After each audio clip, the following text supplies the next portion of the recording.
Être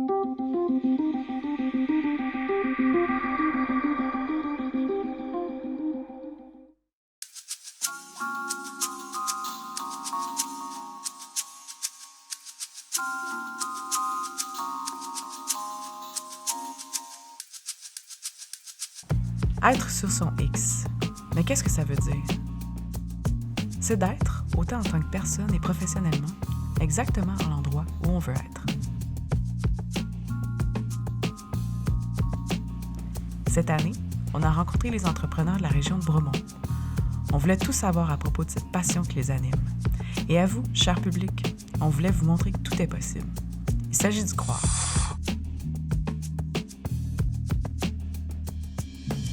On les a rencontrés et maintenant, on les fait se rencontrer entre eux. Le but est simple.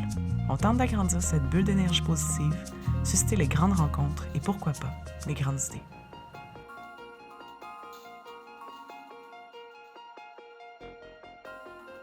Bienvenue à Sur son X.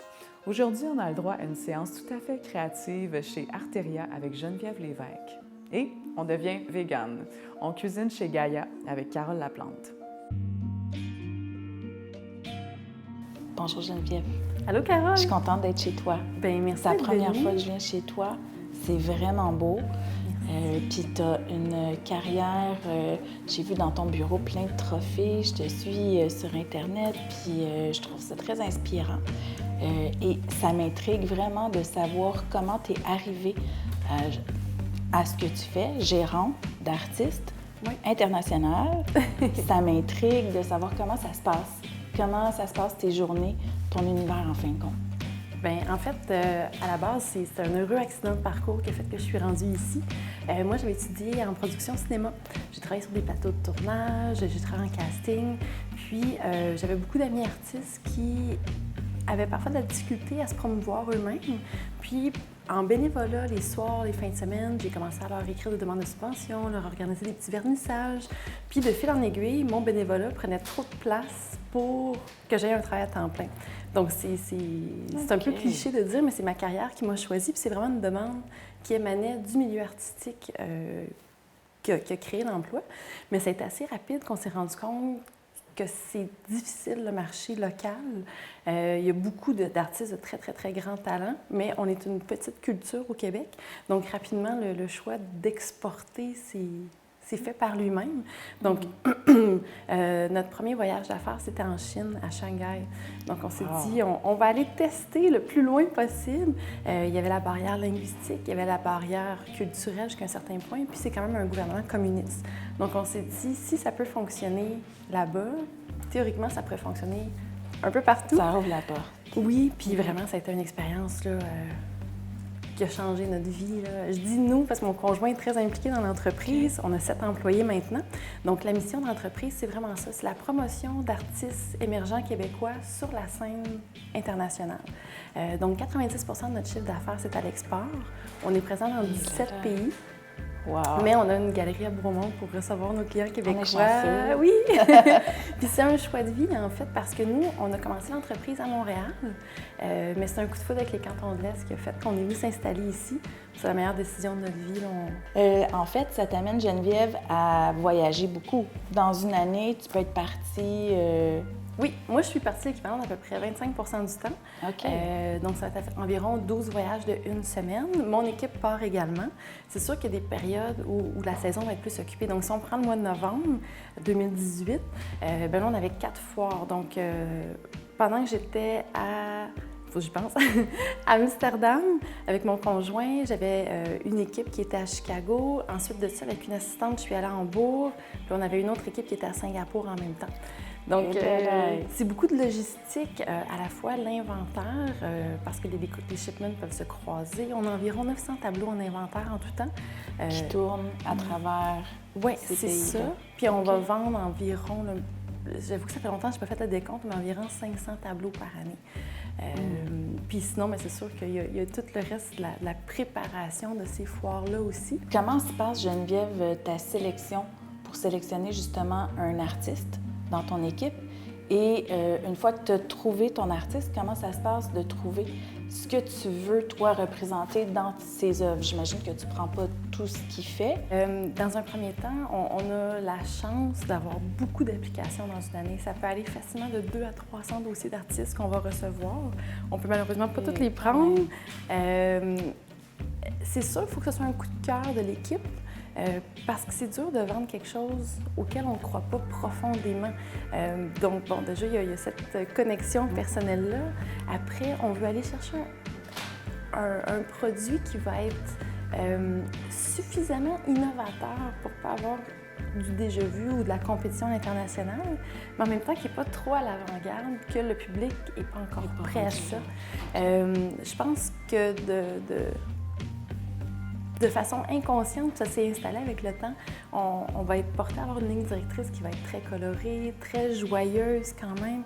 C'est sûr qu'on va apprécier une œuvre qui a une critique sociale, un message, mais on essaie de ne pas être trop torturé dans notre sélection. Puis c'est sûr que, encore une fois, étant une galerie commerciale, c'est les clients qui font le choix de vivre avec une œuvre. Donc, souvent, il faut que ce soit esthétiquement agréable. Il faut qu'ils aient envie de vivre avec cette pièce-là, puis que ça les fasse sourire à chaque jour. Donc, souvent, on va aussi quand même garder ça en tête. Qu'est-ce que le client va avoir envie de consommer? Puis, est-ce que les clients à l'international, différemment des pays, ont les mêmes goûts? Est-ce que c'est les mêmes tendances ou c'est complètement différent? C'est une super bonne question. Puis, notre marché est vraiment en évolution constante, surtout là maintenant avec l'avènement du web. Les barrières sont plus les mêmes qui ont déjà été. Donc, il y a eu une époque où je dirais, disons les États-Unis, ça pouvait être très pop, très dynamique, un peu plus art urbain. Ils osaient davantage. Puis, disons, des marchés comme en Asie, au Moyen-Orient, même à Londres, c'est un peu plus en douceur, un peu plus du contemporain classique, des thèmes traditionnels revisités de façon un peu plus moderne, mais vraiment doux. Puis là, on se rend compte que c'est plus comme ça. On dirait que tous les styles se mélangent. Les marchés qui étaient traditionnels commencent à s'ouvrir drôlement à des styles un peu plus audacieux. Puis même nous, là-dedans, on est en réaction. Là, ça fait 10 ans qu'on a la compagnie. Ça fait 9 ans qu'on fait des foires. Puis ben c'est un peu ça aussi, c'est de suivre la tendance, puis s'adapter au marché. Puis, mais c'est une super bonne question, effectivement. Ça devient plus facile parce que c'est tout en train de se mélanger dans les mêmes besoins, dans le fond. Jusqu'à un certain point. C'est sûr qu'après, il va y avoir des villes où même les gens qui ont beaucoup de sous vont avoir des appartements qui vont être très petits, donc il faut qu'on y aille avec des formats un peu plus restreints. Les modes de négociation même vont être différents. Il y a des pays où la technique de vente ne va pas être la même qu'un autre endroit. Donc, ça reste que chaque marché a sa couleur, puis c'est ça qui est le fun ici. Oui. C'est challengeant. Oui. C'est ça. Est-ce qu'il y a beaucoup d'agences comme toi à travers le monde? À travers le monde, oui, en fait. Quand on s'est mis à voyager, on s'est rendu compte qu'on avait réinventé le bouton à 4 trous, dans le sens que ça existait déjà, c'est juste que nous, on n'avait pas eu la chance d'en rencontrer encore. Au Québec, il n'y en a pas beaucoup. Ça, c'est vrai, même au Canada, c'est assez rare. Mais là, avec le temps, on s'est créé un réseau d'amis qui ont des galeries aux États-Unis, en Europe, en Asie.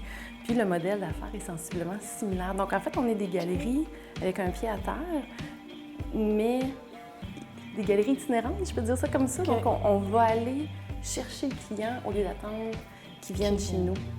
Est-ce que vous avez une boutique en ligne? Les gens peuvent aller vous voir puis commander.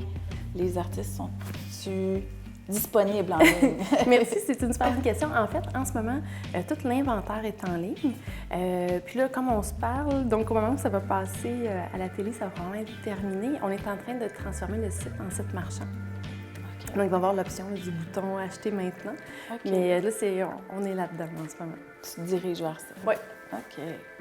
C'est encore un peu marginal parce que la plupart des clients ont besoin de voir un tableau vraiment avant de l'acheter, à savoir la luminosité, la texture entre une image, puis ce qu'on voit en vrai, ça peut être différent, ça peut être mieux, ça peut être pire. Okay. Mais les clients sont de plus en plus habitués, c'est ça. Je pense qu'il y a une habitude de créer maintenant sur le commerce en ligne. ce qui était plus difficile, puis peut-être qu'au niveau des arts, c'est la... Ça s'en va vers ça, c'est ça. Mais je pense qu'un client qui a déjà vu un Isabelle Beaubien, après peut savoir à quoi s'attendre. Mais disons, si on n'a jamais vu, on ne connaît pas qu'il va y avoir un mélange de lustré, de mat, il y a quelque chose d'un peu différent. Ouais. Oui. Donc, Carole, ça, c'est ta demande spéciale, puis je suis d'ailleurs très contente que tu l'aies amené. C'est un tableau de l'artiste Zut. Plusieurs Bromontois la connaissent très bien. Julie Touchette, c'est une fille native de la région qui a une super belle histoire de success story, en fait. Ça fait peut-être 1 an ou 2 qu'on travaille avec elle. Puis vraiment, là, ça a explosé ses ventes, la valeur de ses tableaux. C'est fou, elle est populaire partout, que ce soit à Londres, à Hong Kong, à Singapour, à New York.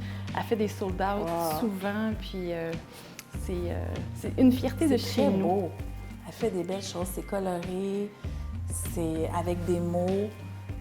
J'aime ça, sa glaçure, tout est...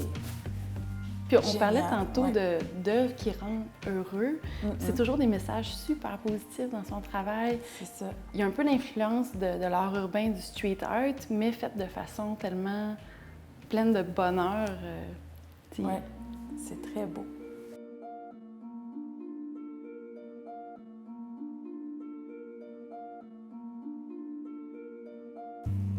Donc, Carole, merci beaucoup de me recevoir chez toi aujourd'hui. Moi, je suis une grande fan du restaurant Gaïa depuis les débuts en 2015.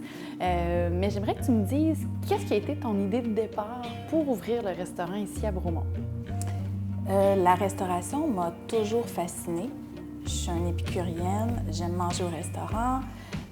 Et ça l'a parti d'un voyage à Porto Rico où j'ai fait une cure de nourriture vivante. Donc, on était sur la soupe de Ann Wigmore, puis on a visité des restaurants crus à Porto Rico. Et là, je me suis dit, ça serait intéressant de faire un centre où il y aurait des thérapeutes dans le domaine de la santé intégrative et de la santé traditionnelle, puis d'amener la restauration saine avec ça. L'Espace Vie est arrivé en 2009. Mais la place pour le restaurant, c'est jamais placé dans le temps. Puis je me dis, bon, ben, ça avait à arriver juste en 2015. Puis en 2015, j'ai eu l'aide de Sophie pour mettre ça en place. Donc, elle m'a poussée à aller de l'avant. Puis c'est ça, on a ouvert le restaurant Gaïa. Ah, c'est super. Qui est Sophie, ceci dit? Sophie Michaud, c'est elle qui est l'instigatrice de Bonne Bouffe à Green Bay. Ah, OK. Puis Sophie, elle avait vendu le restaurant, puis elle voulait retoucher à la restauration. Donc, elle m'a aidée à mettre ça sur pied. Ah, puis c'est vraiment, en tout cas, c'est vraiment délicieux. Mais quand tu parles de nourriture saine, là, de nos jours, on entend beaucoup parler du bio, du local, du vrac, du vivant. Est-ce que... C'est quoi tes visions par rapport à c'est quoi une nourriture saine? La mission du restaurant, la première, c'est d'être vegan. Okay. Nourriture végétalienne, parce que vegan, c'est un mode de vie. Donc, ça, c'est aucun ingrédient est à base animale. Tout est à base de plantes. C'est une nourriture botanique. Donc, on a du bio, on a du local. J'essaie de mélanger, de prendre le plus local possible. Et quand c'est pas possible, j'essaie de prendre bio aussi. L'approvisionnement au départ du restaurant en 2015 a été difficile parce que c'était pas, les formats n'étaient pas rendus pour la restauration dans les ingrédients que j'avais besoin. Notre mission, c'est vraiment d'avoir des ingrédients de base à l'état pur. Donc, ça a été compliqué. Puis là, après 3 ans, on a navigué avec ça, puis les distributeurs aussi. Donc maintenant, sont ouverts parce que c'est de plus en plus répandu. Comme je t'ai dit, moi, je suis une fan du restaurant. J'y vais depuis les débuts, puis je me fais un devoir d'essayer tout sur la carte parce que c'est vraiment savoureux. Mais j'aimerais ça que tu me dises, toi, c'est quoi ton mets préféré? Je me promène, moi aussi, sur toute la carte, justement parce qu'il faut que ça soit goûteux. Mais mon préféré, ça va faire rire beaucoup de personnes, là, mais moi, j'aime le tempeh.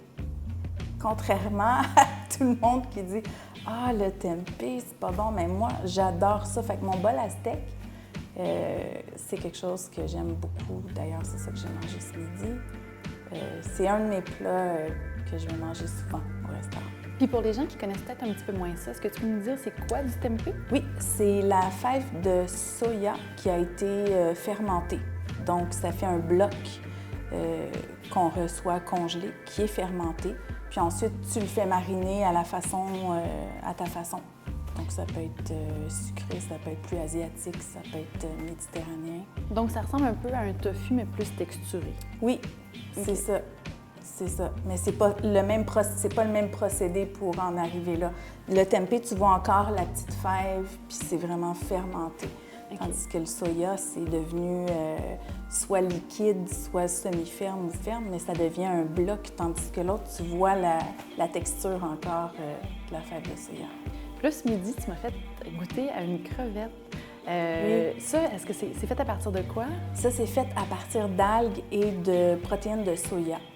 Donc, c'est une compagnie qui fait ça. J'achète ma protéine végétale, qui est comme une simili-crevette, si tu veux. Puis j'achète aussi le poulet.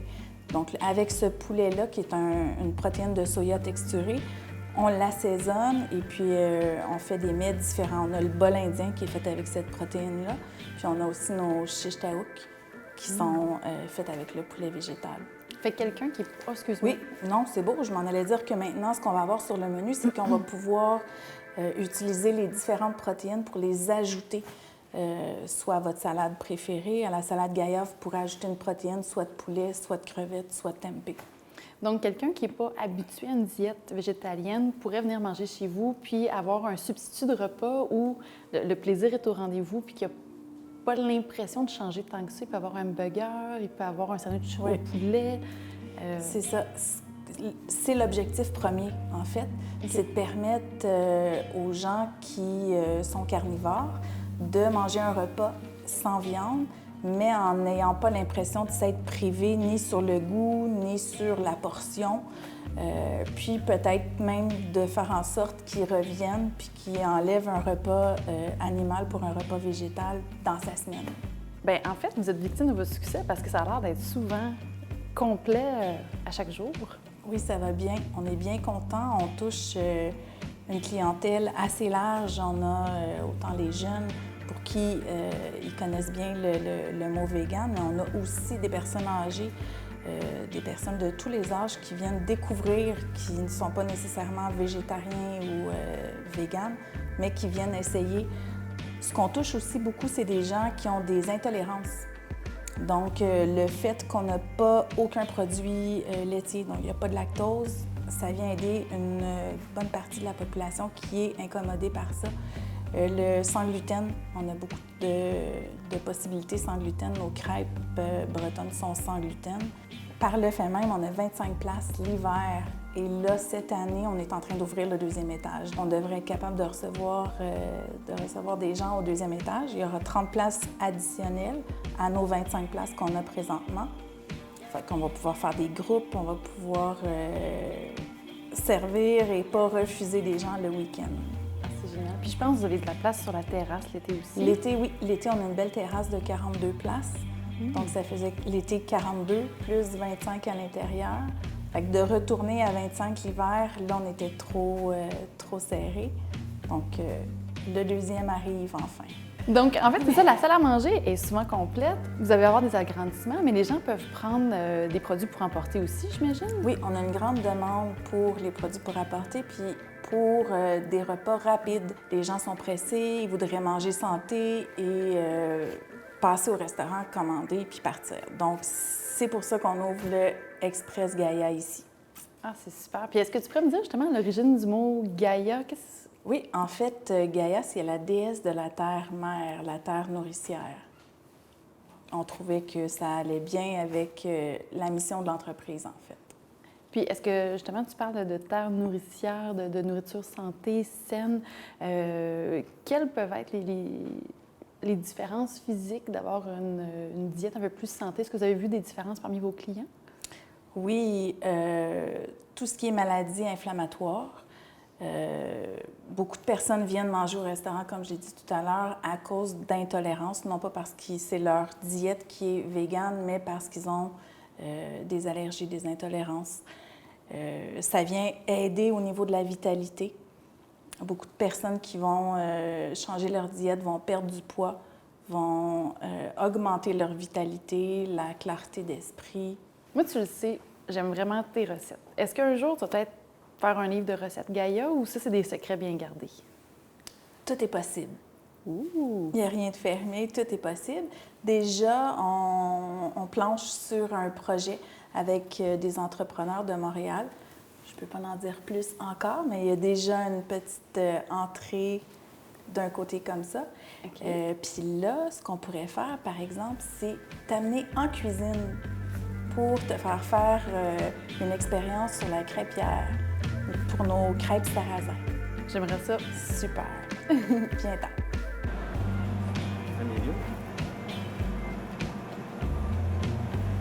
Donc, est-ce que je fais tout de suite le petit râteau? Oui. Doucement, tu tournes au milieu. Ouh! C'est ça. C'est dur de faire égal. Ouais. C'est normal de faire plusieurs tours? Oui. Pèse vers la plaque le plus possible. Ah, ça se décolle bien quand même. Ouais. Ben, bien réchauffé aujourd'hui. Le matin, c'est un peu plus difficile. Oh, ah. Donc ça, c'est une mayonnaise, encore une fois, végétale. Oui, à l'ail, à base de tofu. Ah, OK. Donc c'est parce qu'habituellement, ça va être des œufs qui vont venir dans la mayonnaise. C'est des épinards qu'il y a dedans? De la quête. Ouh, OK. Avec des poivrons? Des poivrons, oui. Des oignons et des poivrons.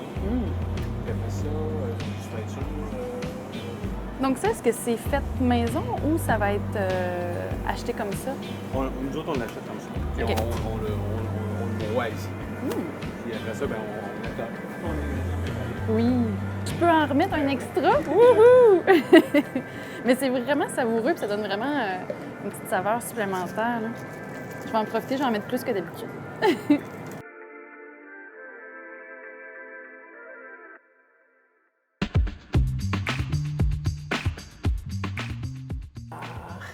OK, on commence. L'idée d'accrocher des artistes que tu représentes sur tous les murs que j'ai dans l'espace vie et le restaurant. Ça serait une super. J'ai tous les ancrages. On pourrait peut-être faire quelque chose. Qu'est-ce que tu en penses? Ben oui, donc en fait, ça s'appelle comment? C'est plus du co-branding, du co-marketing? Parce que dans le fond, moi, je vais envoyer des gens chez toi pour voir plus d'inventaire. C'est Et ça. toi, forcément, tu vas donner la visibilité à mon monde aussi. Donc, Oui. super. Ça? Comment OK. qu'on appelle ça? Co-branding? Non? OK. Ben, Étalage? près d'œuvres d'art? Peux-tu dire ça Ouais. comme ça? Dans le fond, c'est comme en consigne. Oui. Oui, puis si tu en vends, ben, tu sais, je peux te donner une commission aussi. Fait comme ça, c'est mutuellement bénéfique. Fait que près d'œuvres à l'espace vie. Oui. Puis au restaurant Gaïa aussi. On Oui. peut en mettre aux deux endroits. Plus resto Gaïa. Ça serait super, vraiment. OK. Ensuite de ça, ben, si tu m'invites chez toi, moi, je pourrais t'inviter chez nous parce qu'on fait des 5 à 7, des vernissages. Puis, tu sais, c'est sûr qu'on va servir des fois des bouchées, de la boisson, mais je pense que ça pourrait être intéressant d'amener une valeur ajoutée. Service traiteur. Oui. Pour tes artistes. Tes artistes, t'as dit, ou c'est plus au niveau des intervenants? Bien, c'est sûr qu'on a des vernissages traditionnels pour espérer vendre des œuvres d'art, mais des fois aussi, en fait, on aimerait ça commencer un service de soirée de réseautage pour les gens de l'industrie. Fait que ça peut être les artistes, les designers, les architectes, finalement tout le monde qui aurait un intérêt à s'impliquer davantage Ça dans la serait le communauté. fun. Ouais. On Je y te va laisse avec ça. l'écrire. Parfait. Donc, ça va être traiteur Pour des 5 à 7. chez Arteria. Parce qu'en plus, 7. Puis ça, c'est pour tes... Comment tu les as appelés? les soirées de réseautage. Soirée de présentage. Beaucoup d'idées, mais une seule retenue. On veut peut toutes les faire. Oui, c'est ça. Ça, c'est facile. Mais oui, ça, c'est la semaine prochaine. C'est ça. Ça ici, ben ton prochain événement. Oui. Fait que ça, c'est facile. Puis celui-là, ben ça, c'est celui qui va nous demander de de travailler, puis de le mettre sur papier, puis de faire plus de démarches. Ça se fait. Puis ça, on comme garde ça. nos identités à nous, dans le fond, c'est C'est juste qu'on ça. s'invite dans l'univers C'est de ça. l'autre. Puis ça, on peut créer une identité pour l'hébergement d'artistes. C'est maintenant le moment du logo et du slogan. Donc, j'ai beau travailler dans une galerie d'art, je suis pas artiste. Fait que c'est... OK, T'es-tu non. bonne en faire des dessins pour le logo? Je suis gauchère. Déjà vite comme ça. Mais qu'est-ce qu'on fait comme logo en premier? Pour vrai, bon, peut-être que c'est trop cliché, puis un graphiste nous dirait mieux que ça, mais Gaïa, c'est la Terre nourricière, c'est une planète. Puis nous, dans le fond, c'est planétaire, c'est des artistes de partout dans le monde. Puis il y a peut-être moyen de On spinner commence par un rond. un rond. OK. Que nous le fera, tu sais, mettons que notre planète, elle est reliée. En tout cas, tu sais, est-ce qu'il y aurait moyen, tu sais, avec du clair-obscur, de venir nous faire une, tu sais, une belle forme, mais qu'on voit tous ces liens-là qui se font entre les gens, Puis quand entre c'est la un nature, lien, oui, l'humain c'est et ça. tout. Puis quand c'est un lien d'avion, as-tu des petits... des petits y a-tu avions de quelque chose, il y a quelque chose qui montre que ça s'en va par... Je sais pas. Mhm. Faudrait que je regarde plus la Ouais, mais prochaine fois. ça, j'aime ça, l'idée de la Terre. OK, super. Tu sais, il y a les slogans qui disent couette et... Couette et café. couette genre? et café. Nous, ça pourrait être Couette et création. Gaillard, notre nouvelle entreprise. En fait, on invite On des reçoit. créateurs de tout médium confondu. Vous allez pouvoir venir en résidence au cœur du village de Bromont, qui est un des endroits les plus inspirants auxquels je peux penser. Il va y avoir des soins, de la nourriture saine, un environnement propice à la création. Donc, les gens vont pouvoir arriver de l'extérieur, sans véhicule, aller faire la visite de notre vieux village, prendre les sentiers qui sont derrière l'hébergement, aller faire des belles randonnées dans la montagne, aller se ressourcer en nature et revenir faire leur création dans leur petit cocon. Absolument. Puis, dans le fond, ça va pouvoir être des séjours d'un week-end à quelques mois selon les Oui. besoins de la personne. Moyen, court, moyen terme. Je pense que ça va marcher. Oui.